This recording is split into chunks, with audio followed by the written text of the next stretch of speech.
सभी का स्वागत है हमारे YouTube channel study with Dharmveer PD class में। फ्रेंड्स, आज हम फिर से एक नई वीडियो को लेके आ गए हैं।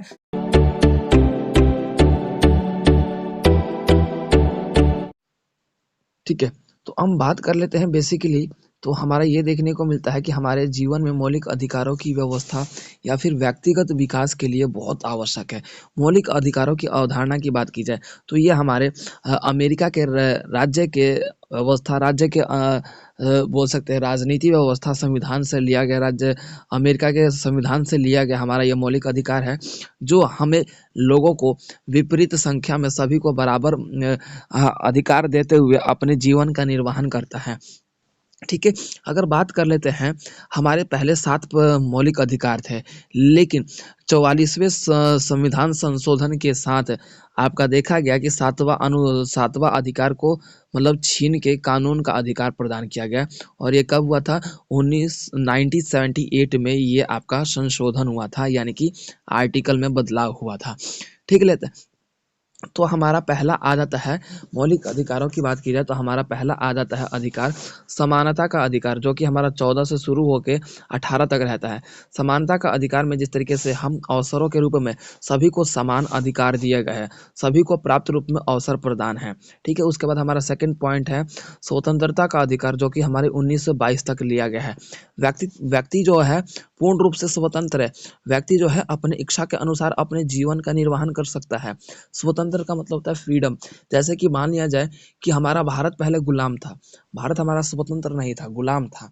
तो उस स्थिति को ही हम स्वतंत्रता का अधिकार, यानी कि हम किसी की गुलामी ना करें, हम अपने अनुसार अपने जीवन को जी सके, वो आपका स्वतंत्रता का अधिकार कहलाता है।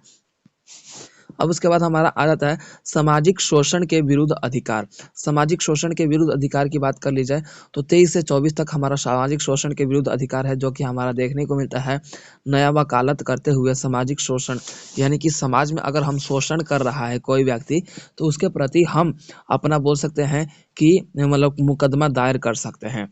ठीक है, अब उसके बाद हमारा अगला पॉइंट है, चौथा है धार्मिक स्वतंत्रता का अधिकार। धार्मिक स्वतंत्रता का अधिकार जो है 25 से 28 के बीच रहता है, जो हमारे धर्म और हमारे जाति व्यवस्था के रूप में देखा जाता है, जिसमें हमारे धर्म को लेके कोई अगर कटाक्ष कहता है, फॉर एग्जाम्पल मुस्लिम लीग के बच्चों को भी बोला जाता है कि ये मोमडम मुसलमान मुसलमान कह के चिढ़ाया जाता है, या फिर हिंदू वगैरह। तो ये कोई भी इस तरीके का व्यंग करेगा तो हम उसके प्रति मुकदमा दायर करके उससे हम जेल भिजवा सकते हैं।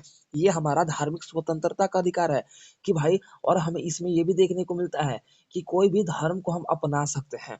ये नहीं कि मैं हिंदू धर्म में पैदा हुआ हूँ तो मैं बस हिंदू हिंदू को लेके चल सकता हूँ, ऐसा नहीं है। मैं मुस्लिम धर्म को भी अपना सकता हूँ, मेरे पे है, यानी कि मैं अपने धर्म को बदल भी सकता हूँ। ये आपका धार्मिक स्वतंत्रता का अधिकार है। ठीक है, अब उसके बाद पांचवा अधिकार की बात की जाए, अधिकार जो कि सांस्कृतिक और शैक्षिक घटनाओं से संबंधित है।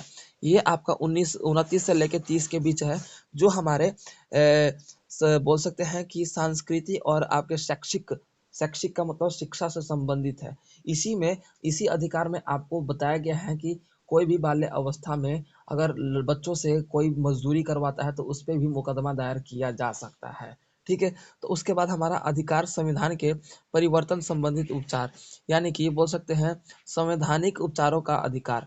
संवैधानिक उपचारों का अधिकार यानी कि ये जितने भी 5 प्रकार के अधिकार हैं, इन पांचों प्रकार के अधिकारों में से किसी भी आपके अधिकार का हनन किया जाता है या फिर मतलब रोका जाता है, आपको प्रदान नहीं किया जाता, आपको दिया नहीं जाता, तो उस परिस्थिति में हम संवैधानिक उपचारों का अधिकार के प्रयोग से हम अपने जीवन या फिर बोल सकते हो अपने अधिकारों की रक्षा कर सकते हैं। ठीक है, यहाँ तक ठीक है। तो इसमें हमारा देखने को मिला कि मौलिक अधिकार जो है हमारे जीवन को जीने के लिए एक महत्वपूर्ण साधन है, जो कि हमारे जीवन के एक बोल सकते हैं कि सबसे ज़्यादा अत्यधिक रूप में प्रयोग किया जाने वाला है। अब बात कर लेते हैं कानूनी अधिकार को बनाने के लिए हमारे संविधान में संशोधन किया गया, जिसे नीति निर्देशक तत्व के रूप में देखे जाते हैं। नीति निर्देशक सिद्धांत, नीति निर्देशक सिद्धांत की बात की जाए तो यह सरकार द्वारा जो मुखर के रूप में देखा जाता है, सबसे ज़्यादा सरकार के द्वारा यहाँ पे औपचारिक रूप में कार्य किए जाते हैं। तो प्रशासन, कानून और बोल सकते हैं कि जितने भी है ये आपके नीति निर्देशक सिद्धांत के रूप में आते हैं। जैसे कि डॉक्टर भीमराव अंबेडकर द्वारा विशिष्ट विशेषताओं की बात की जाए तो इसमें आपका देखने को मिला है कि भाग 4 के लेखों से 36 से लेकर 51 के तत्व समग्र विचार के रूप में बात की जाए तो उसका आदेश दिया गया है। नीति निर्देशक सिद्धांत की बात की जाए तो नीति व्यवस्था के रूप में निर्देशक सिद्धांत की बात की जाए तो हम जब किसी को निर्देश देते हैं या फिर किसी को आज्ञा देते हैं, किसी का बोल सकते हैं कि उसको मतलब किसी भी घटना के रूप में हम उसे मतलब ऑर्डर देते हैं तो उसी को हम नीति निर्देशक सिद्धांत के रूप में देखते हैं। ठीक है।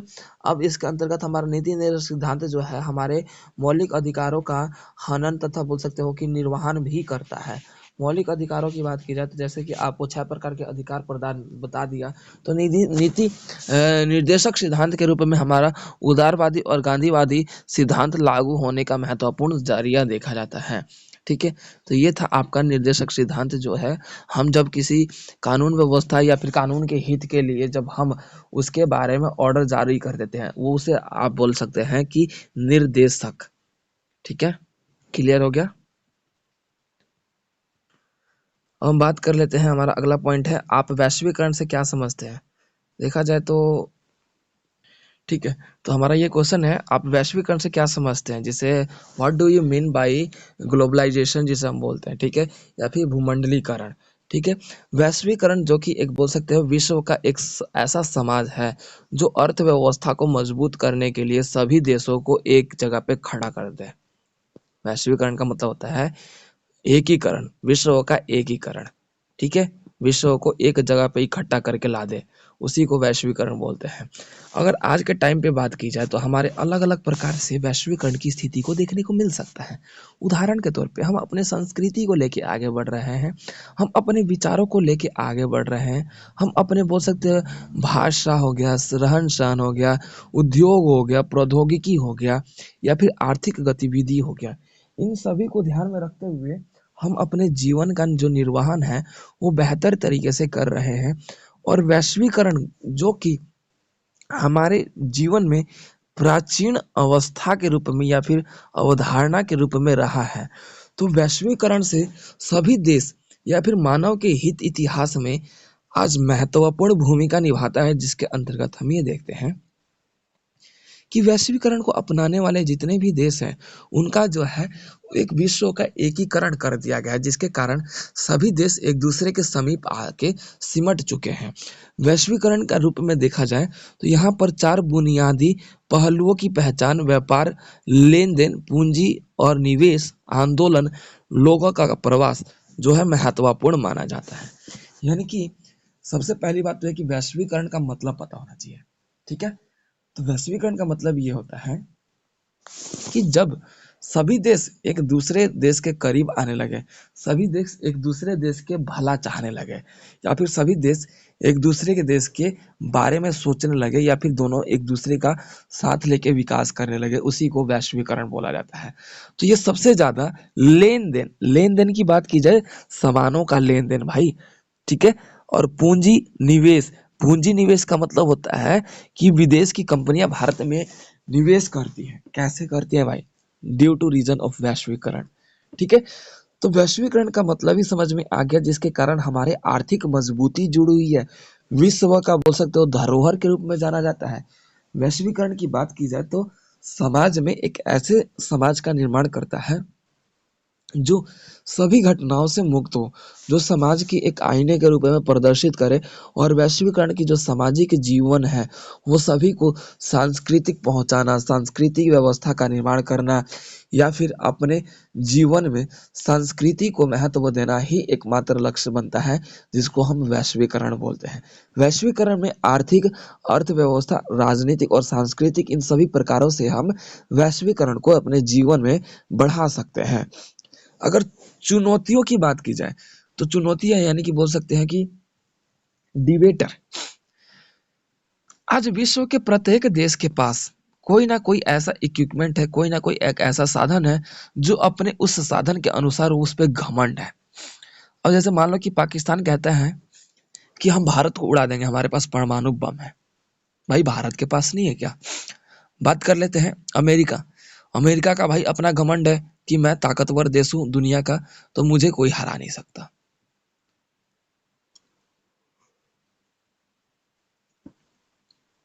समझ में आ रहा है लेना? हाँ, तो अब इसके अंतर्गत हम ये देखेंगे कि वैश्वीकरण व्यापार और समाज को एक ऐसा आईना प्रदर्शित करता है जिसके अंतर्गत हमें व्यापार के रूप में भी एक देश दूसरे देश के समीप आ जाता है, जिसे हम वैश्वीकरण कहते हैं। क्लियर हो गया? अब उसके बाद हमारा अगला क्वेश्चन है, विकास का निर्भरता सिद्धांत क्या है? विकास का निर्भरता सिद्धांत क्या है, मतलब कि विकास जो है उसका निर्भरता सिद्धांत क्या है भाई? उसकी एक सिद्धांत है कि संसाधन होना, निर्धन होना, अल्प विकसित देश होता है और कुछ विकसित देश होता है। उन विकसित देश के अनुसार हम ये देख सकते हैं कि जो विकसित देश होते हैं उनको हम विकास का निर्भरता बोलते हैं, जिस पर विकास निर्भर है। ठीक है, अब निर्भरता हमें ये भी देखने को मिलता है, जो अविकसित देश है उनका विकास है जिस चीज पर निर्भर करता है उसी को हम निर्भरता सिद्धांत बोलते हैं। यानी कि सबसे ज्यादा जो है दुबई, दुबई पता है किस पर निर्भर है भाई? भाई उसके पास तो स्वयं का पानी भी नहीं है, तो भाई वो किस पर निर्भर है? संसाधन, कौन सा संसाधन पे? पेट्रोलियम पे। ठीक है, सबसे ज्यादा दुबई में पेट्रोलियम का निर्माता या फिर निर्माण किया जाता है।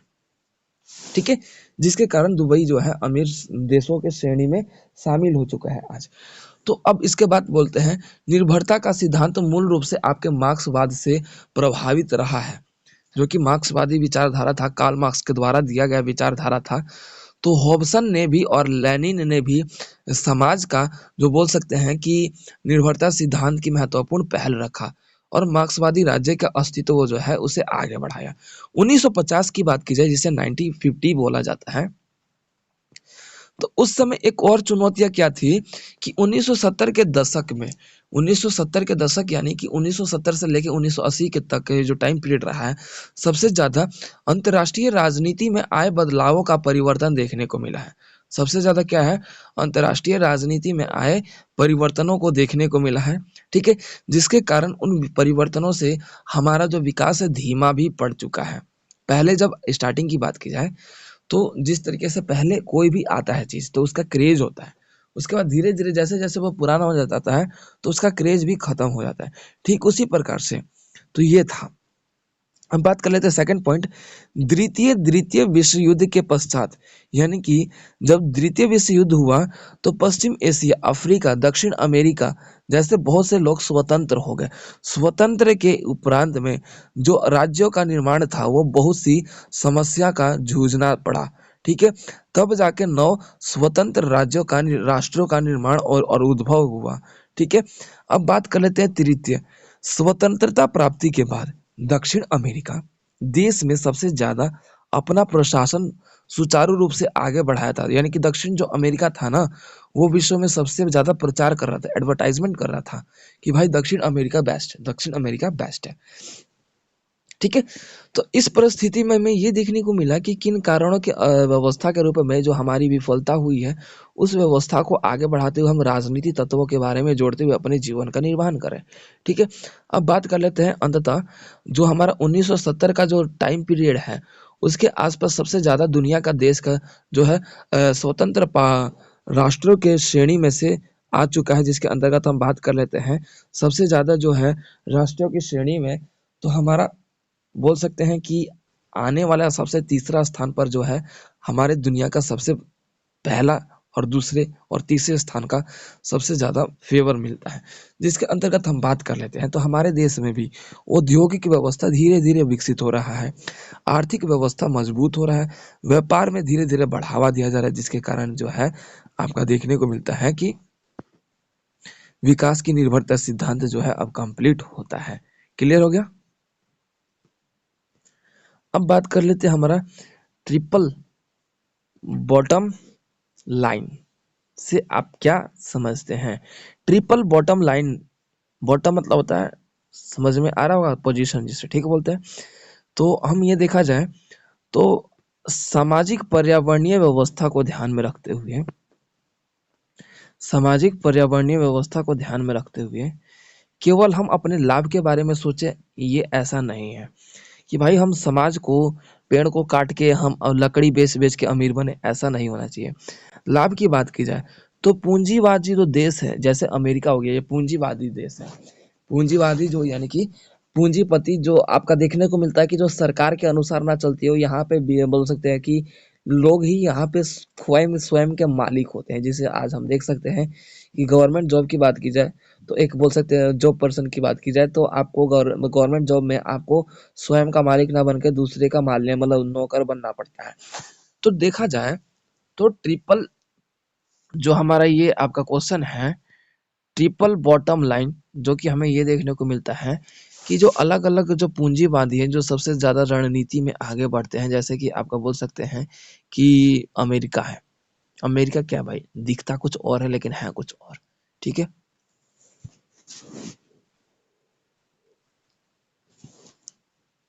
अब बात कर लेते हैं हम लोग इसमें बात कर लेते हैं।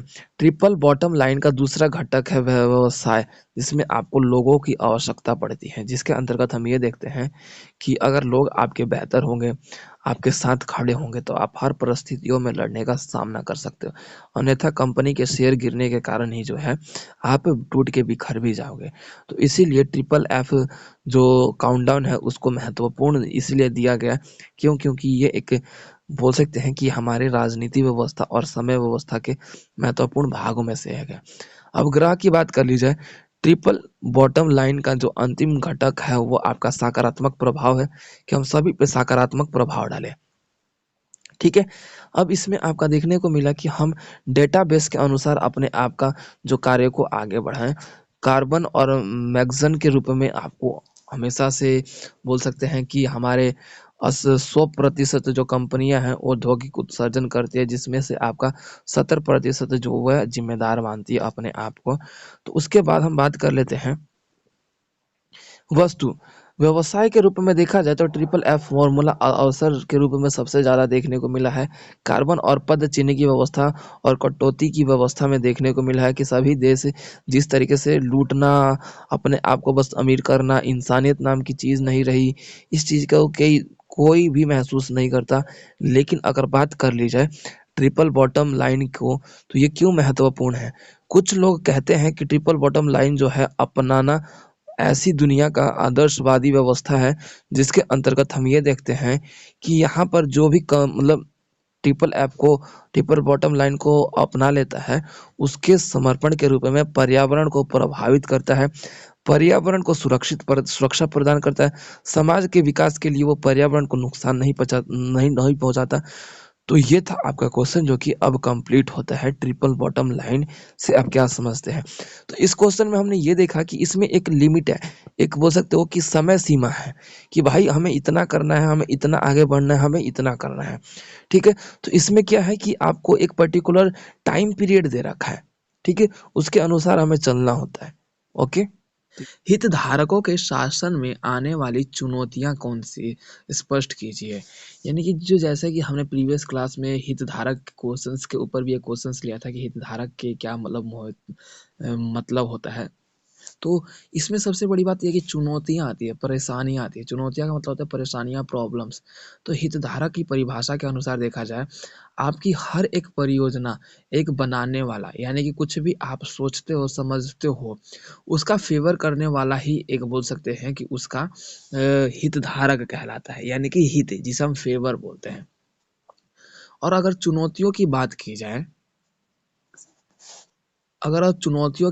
जाए तो हम इसमें ये देखेंगे कि हितधारक में जितने भी लोग आपसे सहमत होते हैं, तो कुछ ऐसे भी लोग होते हैं जो आपके विपक्षी होते हैं। तो सबसे बड़ा ये होता है कि सबको अपने हित के लिए सोचना या फिर सभी को अपने हित के लिए मनाना, सभी को अपने लिए फ़ेवर में करवाना सबसे बड़ी चुनौती है। क्या सबसे बड़ी चुनौती है?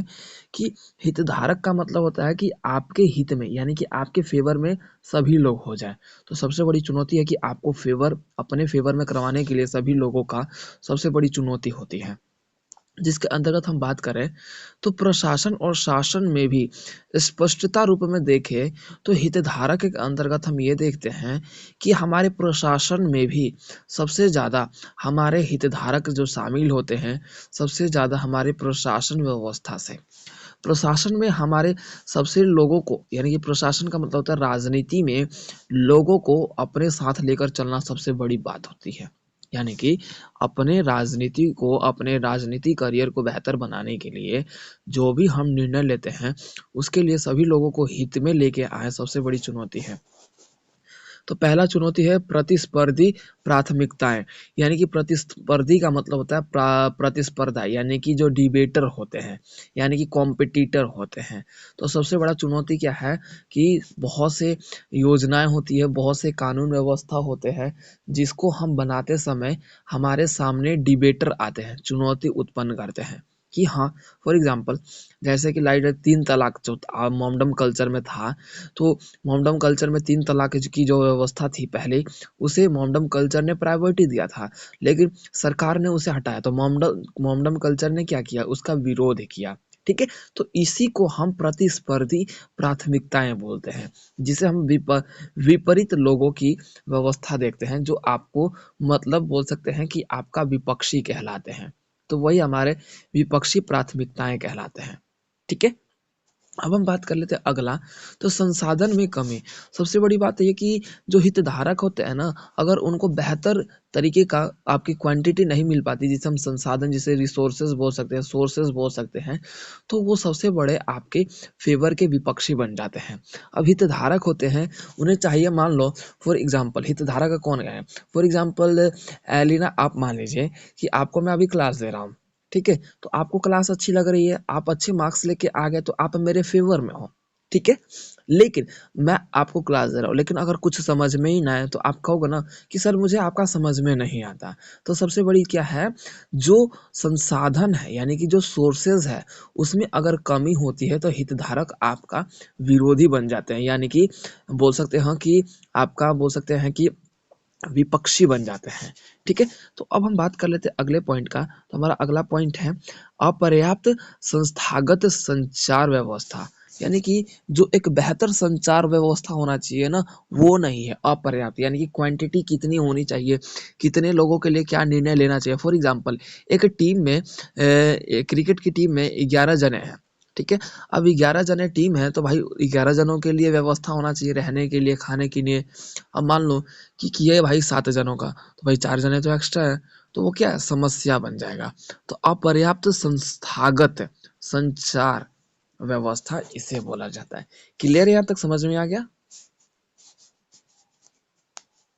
हेलो,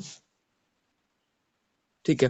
अब उसके बाद हमारा अगला पॉइंट है संचार का अभाव। संचार का अभाव की बात की जाए, तो जब हमारा कोई भी टीम बनता है, तो अगर उसके अंतर्गत हम बात कर लेते हैं, तो उस टीम का कोई भी रख रखाव या फिर देखभाल जो करने वाला, निर्णय लेने वाला लोग हैं, अगर वो बेहतर तरीके से, आवश्यकता से अत्यधिक उनको उसके लिए कार्य नहीं कर रहा, या फिर उसके बारे में नहीं सोच रहा, तो सब लोग क्या करते हैं, उसका विपक्षी अपने आप को मानने लगते हैं। उदाहरण के तौर पे मान लीजिए कि एलिना, समाज में ऐसे बहुत से लोग होते हैं जो अपने अनुसार चलना पसंद करते हैं, जो अपने अनुसार मतलब तर्क वितर्क करना पसंद करते हैं। अगर आप उनके अनुसार चलोगे, तो वाह वाह कहलाओगे कि हाँ नहीं, एलिना बढ़िया है, एलिना बढ़िया है। लेकिन आप अपने अनुसार चलने लगोगे, तो क्या कहते हैं, अरे नहीं, वो तो किसी की सुनती ही नहीं, ऐसे बोला जाता है ना समाज में। ठीक है, तो संचार का अभाव से हमारा तात्पर्य यह है कि जो हमारी राजनीति है, अगर वो बेहतर तरीके से सुचारू रूप से नहीं चल रही, और वो बेहतर नहीं है, तो जिसके कारण हम सभी को अपने फेवर में नहीं कर सकते हैं। तो ये था आपका आज का सेशन के अकॉर्डिंग पहला क्वेश्चन, जो कि अब कंप्लीट होता है। तो हमारा नेक्स्ट क्वेश्चन है अब, भारत में मीडिया के विकास तथा इसकी भूमिका पर एक विस्तृत टिप्पणी कीजिए। अरे मीडिया बहुत आसान है, बना के भी बहुत अच्छे से लिख सकते हो। देखो, मीडिया प्रिंटिंग बोल सकते हो। उत्तर की बात की जाए, तो मीडिया प्रिंटिंग से लेके इलेक्ट्रिकल मीडिया भी परिवर्तन हो चुका है। यानी कि पहले जो प्रिंटिंग माध्यम था, मीडिया कौन है भाई, एक समाचार पत्र, यानी कि समाचार प्रिंट करने वाला भी क्या है, वो भी मीडिया के अंदर ही आता है। ठीक है, लेकिन आज के बात की जाए, तो एक जो मीडिया है, वो प्रिंटिंग रूप में भी देखने को मिलता है। यानी कि परिवर्तन रूप में। भारत में मीडिया का जो है पहले अखबार के रूप में था, फिर रेडियो के रूप में बना और वर्तमान में रूप में देखा जाए तो टेलीविज़न और सोशल मीडिया एक बोल सकते हो कि मीडिया का सार बन चुका। पहले क्या था? अखबार था, सबसे बड़ा मीडिया कौन था? अखबार। फिर उसके बाद रेडियो में विविधि आया, ठीक है? अब उसके बाद फिर क्या है? वर्तमान में टेलीविज़न तथा सोशल मीडिया। ये क्या है? ये आपका मीडिया है। जो कि एक स्थान से दूसरे स्थान की जो सूचना है ना, फ्यू ऑफ सम मिनट में आपको एक्सप्लोर कर देता है, ठीक है। 1990 के दशक की बात की जाए तो भारत की अर्थव्यवस्था जो उदारीकरण जो है मीडिया हाउस पर बहुत ज़्यादा असर पड़ा था। क्यों? क्योंकि यहाँ पर जो कॉरपोरेट कंपनियां थी, यानी कि 1990 का मतलब होता है 1990, 1990, 1990, ठीक है। तो उसमें आपका देखने को मिला कि कॉरपोरेट कंपनियां थी मीडिया हाउस को ठप करने लगी थी। घरानों में व्यापार जगत राजनीतिक अभाव बढ़ने लगा था, जिसके कारण मीडिया में काफी तहलका मच गया था। समाचार चैनल तथा इस समय जो है बिजनेस में शामिल हो चुकी थी। धीरे धीरे आपका क्या हुआ? पीआरटी जो है वो आपका समाचार हाउस के बीच जो है प्रतिबिंबित होने लगा। अब ये धीरे धीरे आपके समाज के अत्यंत महत्वपूर्ण लोगों के रूप में पक्षपातपूर्ण टेलीविजन या फिर दृष्टिकोण के रूप में देखा जाए तो मीडिया की सबसे भूमिका महत्वपूर्ण मानी जाती है समाज में। क्यों? क्योंकि जो मीडिया होता है आपको एक बेहतर आईना दिखाने का कार्य करता है। मीडिया हर एक समाज के समस्या को तथा घटना को दिखाने का काम करती है। अब बात कर लेते हैं भारत मीडिया के विराद विवाद और विशेषताएं। विवाद का मतलब होता है डिबेटर और विशेषताएं का मतलब होता है कि उसकी खासियत क्या है, ठीक है। तो भारत में मीडिया की विश्वसनीयता तेजी से नष्ट हो रही है। यानी कि भारत में जो मीडिया है उसकी जो विश्वास करने योग्य है वो तेजी से अब नष्ट हो रहा है। अगर स्पष्ट रूप में देखा जाए तो आज हम समय समय पर देख सकते हैं कि मीडिया की आलोचना इस कदर बढ़ चुकी है। जिस तरीके से भारतीय लोगों को, जिस जनता को जो खबर पहुंचानी चाहिए थी, आज हम उस खबर को ना पहुंचा के जो ज़रूरत नहीं है उस खबर को पहुंचाते हुए समाज के बुराइयों को ख़त्म नहीं कर रहे। जिस चीज़ पे मीडिया को सवाल जवाब उठाना चाहिए उस चीज़ को छोड़ के उस चीज़ का कवर ना करके सेलिब्रिटी ने क्या पहना है, किस हीरो ने क्या पहना, किस हीरोइन ने कहाँ पार्टिसिपेट किया, किस हीरोइन ने किसके घर गई, ये सब आज मीडिया का बोल सकते हो कि व्यवसाय बन चुका है, ठीक है।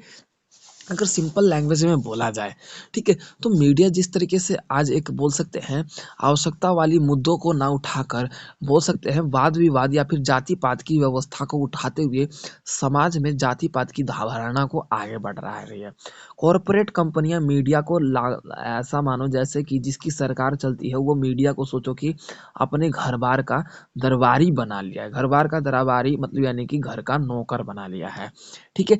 जो कानून शासन रहता है, जिसकी सरकार चलती है, मीडिया उसी का वाहवाही करता है। तो आज हम भली भांति देख सकते हैं कि मीडिया का सबसे बड़ा विवाद जो है उस पे हमें ये देखने को मिलता है कि जो समाज में जो बुराइयां हैं, गरीब लोग हैं, अर्थव्यवस्था डाउन हो रहा है, गरीब लोगों के व्यवस्था पर उन पर अत्याचार हो रहे हैं, स्त्रियों का, लड़कियों का रेप हो रहा है, उस चीज को ना दिखाकर उस अन्याय का विरोध ना करते हुए मीडिया क्या कर रही है?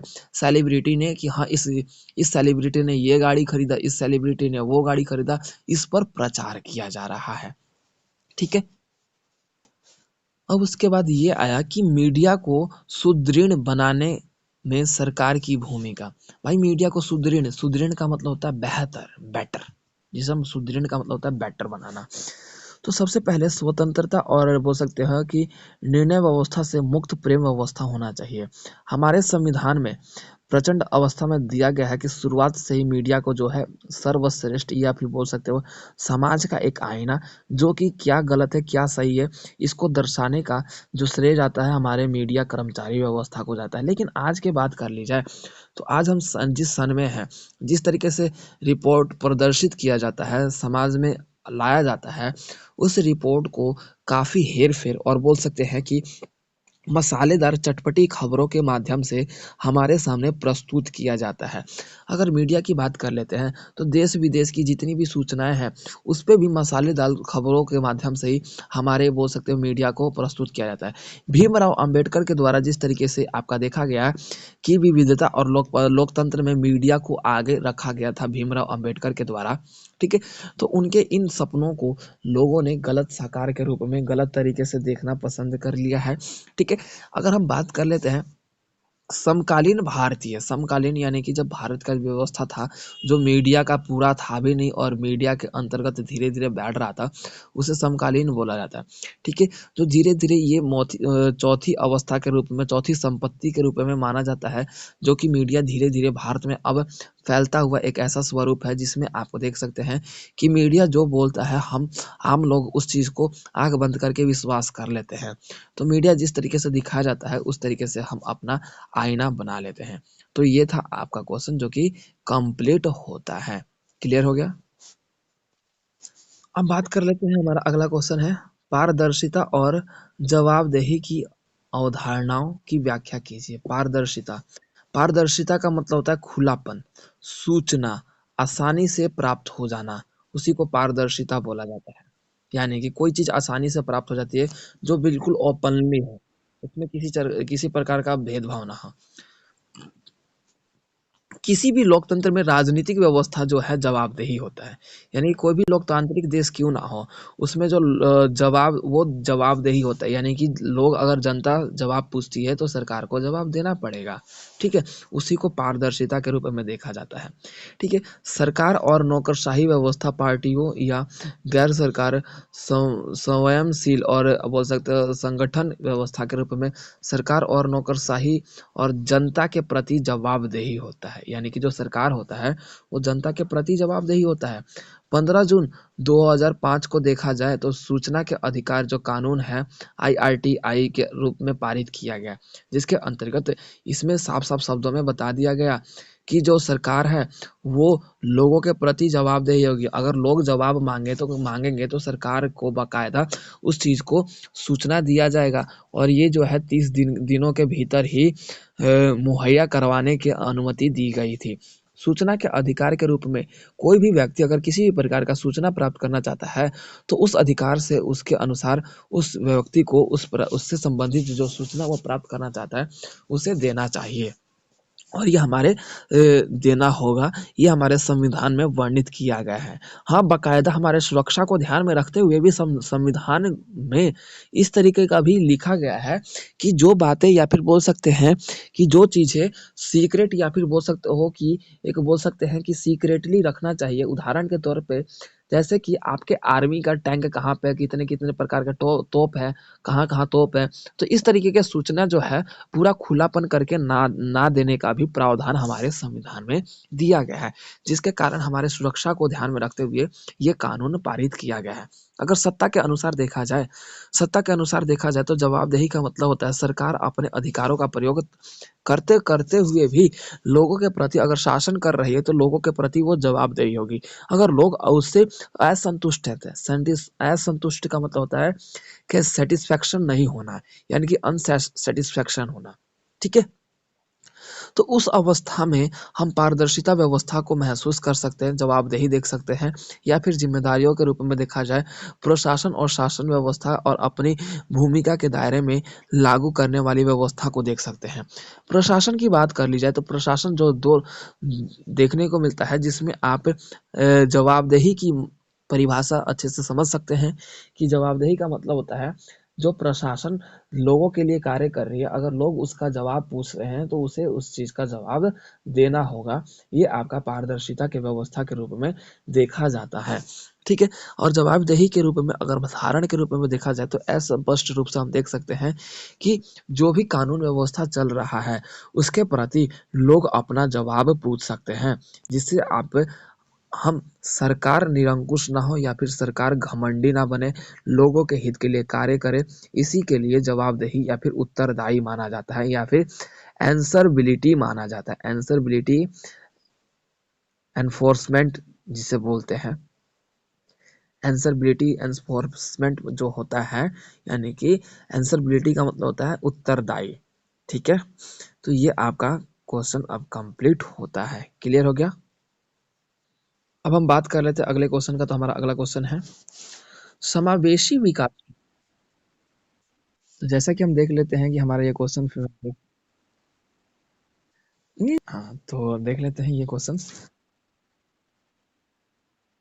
ओके, तो हाँ, हम जैसे समावेशी विकास की बात कर रहे थे। समावेशी, समा का मतलब होता है और वेशी यानी कि सब चीज मिला के, यानी कि फॉर एग्जाम्पल हम इस शब्द को ऐसे भी बोल सकते हैं समावेश। समावेश का मतलब सबको घुला दो।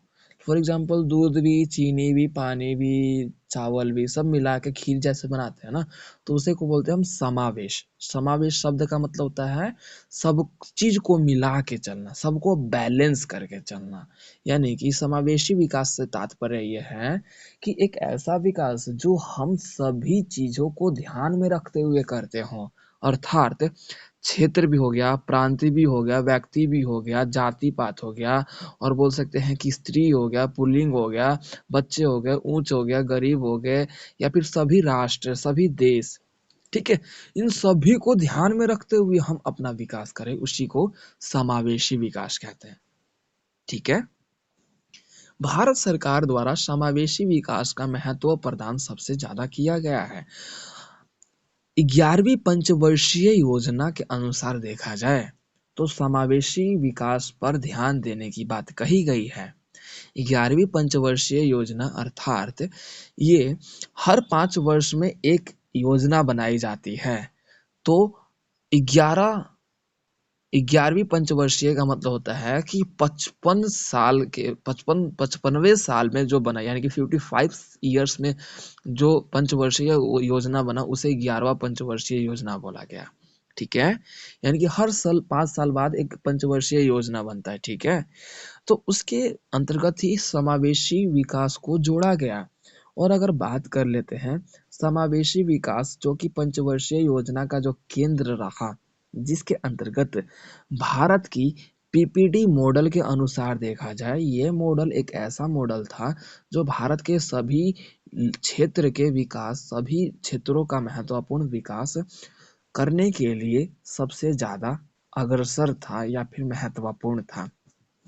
आज़ादी के अगर बात कर ली जाए, आपके 75 वर्ष पूर्ण हो चुके जाने के अंतर्गत हम ये देख सकते हैं कि आज हम प्रत्येक देश क्षेत्र में हम समावेशी विकास की भूमिका थोड़ी बहुत देख सकते हैं, थोड़े से ज़्यादा भी।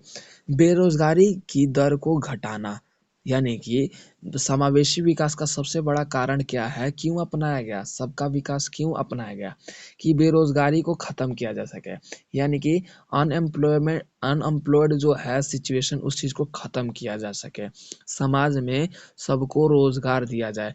इंडिया मिशन को स्टार्ट किया गया इस योजना के तहत। उसके बाद कृषि एवं ग्रामीण विकास, भाई कृषि यानी कि खेती, यानी कि फार्मिंग पे भी ध्यान दिया गया, फार्मिंग की व्यवस्था पर भी ध्यान दिया गया। प्रधानमंत्री ग्रामीण समावेशी व्यवस्था का विकास, जिसमें प्रधानमंत्री के द्वारा सड़क योजना लागू किया गया, गांव के क्षेत्रों में सड़क को बढ़ाया गया। ठीक है, किसान क्रेडिट कार्ड को भी आगे बढ़ाया गया ताकि किसानों का भी विकास हो सके।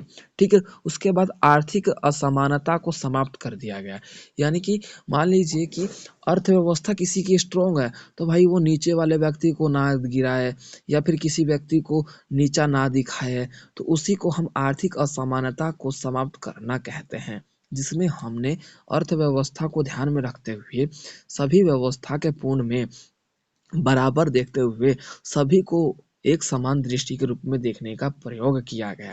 उसके तत्पश्चात बात की जाए तो आज हम स्वास्थ्य, शिक्षा, खाद्य सुरक्षा, बिजली, स्वस्थ पानी, आवास और आधारभूत, इन सभी को ध्यान में रखते हुए सभी को हम इन सभी विकास के रूप में रखें। ठीक है, तो ये हमारा समावेशी विकास कहलाता है।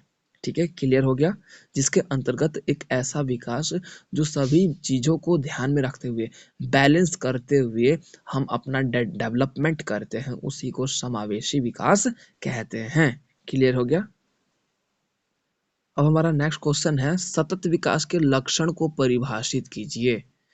सतत विकास को सस्टेनेबल डेवलपमेंट कहा जाता है, सस्टेनेबल डेवलपमेंट कहा जाता है, जिसके अंतर्गत हम अंतर्राष्ट्रीय तौर पे देखा जाए तो अंतर्राष्ट्रीय स्तर पर देखा जाता है तो 17 सतत विकास लक्षणों को रखा गया, 17 यानी कि 17। अगर आज के टाइम पे बात की जाए तो 2030 का सबसे मतलब आने वाला 2030 तक एक टारगेट रखा गया विश्व स्तर पर कि सभी विश्व के देशों का विकास एक चीज के रूप में हो, जिसमें हम आने वाले पीढ़ियों को ध्यान में रखते हुए हम अपने किसी भी रिसोर्सेज को अपनाएं, सभी रिसोर्सेज का उपयोग जो है आने वाले पीढ़ियों को ध्यान में रखते हुए उनका विकास करें, उसी को सतत विकास का लक्षण कहा गया। सतत विकास में ये बात ध्यान में रखा गया कि जिस तरीके से यहाँ पे 1992 में यानी कि 1992 में पृथ्वी शिखर सम्मेलन हुआ, जिसमें सतत विकास को आगे बढ़ाया गया।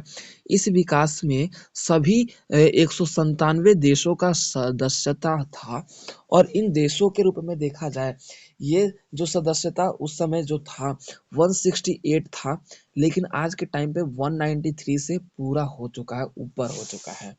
ठीक है, जिसके अंतर्गत गरीबी, भूखमरी, शिक्षा, स्वास्थ्य, ठीक है, शैक्षिक, लिंग अवस्था, इन सभी को ध्यान में रखते हुए सभी देशों के रूप में सस्टेनेबल डेवलपमेंट को आगे बढ़ाया गया, जिसे हम सतत विकास बोलते हैं।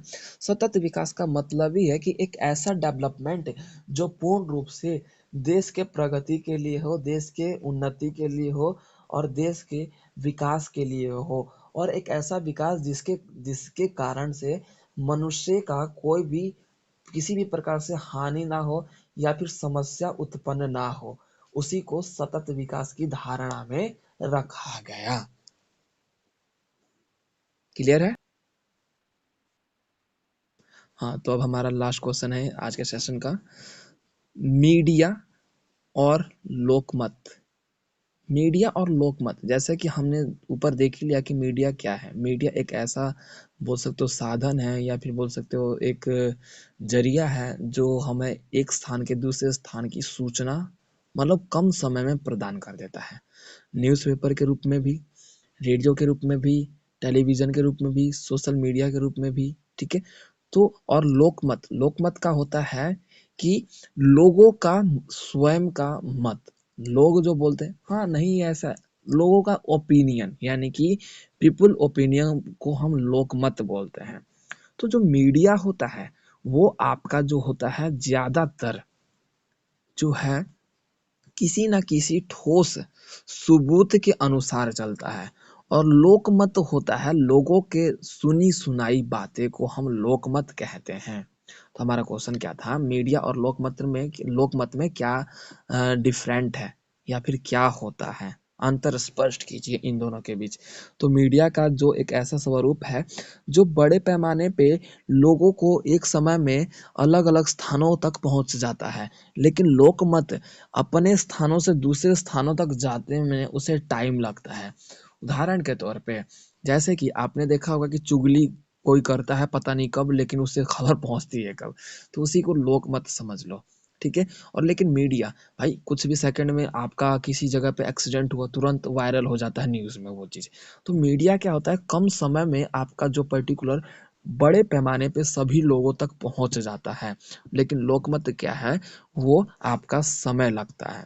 जिसमें अब बात कर ली जाए मीडिया, मीडिया सबूत और बोल सकते हो कि प्रूफ के आधार पर वर्क करता है, लेकिन लोकमत है लोगों की सुनी सुनी बातों को मानकर, सही मानकर और जनता की बातों को सही ठहराते हुए अपना राय रखता है। मीडिया की बात की जाए तो मीडिया में आपके रेडियो, समाचार पत्र और बोल सकते हो पत्रिकाएं तथा टेलीविजन और सोशल मीडिया देखा जाता है। लेकिन लोकमत की बात की जाए तो लोगों के द्वारा मत रखा जाए, जिसके अंतर्गत हम सामाजिक रूप में भी देख सकते हैं, जिसमें हम देखते हैं कि समाज के लोगों को इकट्ठा करके उस पे बोल सकते हो कंट्रीब्यूट करना या फिर डिबेट करना, ये आ जाता है। ठीक है, तो ये हमारा लोकमत कहलाता है। तो ये हमारा क्वेश्चन जो है अब कंप्लीट होता है। क्लियर हो गया? तो ये था हमारा मोस्ट इम्पोर्टेंट क्वेश्चन। आप इन्हीं क्वेश्चनों को अच्छे से कवर कर लेना, आपका एग्ज़ाम बहुत अच्छे से क्लियर हो जाएगा। और इसके प्रीवियस क्लासेस की वीडियो जो है मैं आपको डिस्क्रिप्शन में मेंशन कर दूंगा, आप वहां से जाके पर्टिकुलर चैप्टर को कवर।